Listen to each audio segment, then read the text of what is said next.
আজকে থাম্বনেল দেখে বুঝতেই পেরেছেন ভিডিওতে কি আছে। এই যে জলের ডাব্বা উপর ঢাকটা রেখে দিয়েছিলাম কেটে, সেটা নষ্ট না করে এইভাবে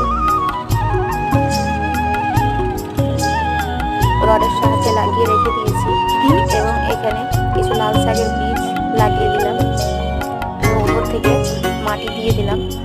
আপনারা তো জানেন আমি বাড়ির বিভিন্ন ফেলে দেওয়া জিনিস দিয়ে আমি গাছ লাগাতে ভালোবাসি, তাই এভাবে ফেলে না দিয়ে আপনারাও ব্যবহার করতে পারেন। এখানে শাক বলে নিচ্ছি, আপনাদের সাথে শেয়ার করব।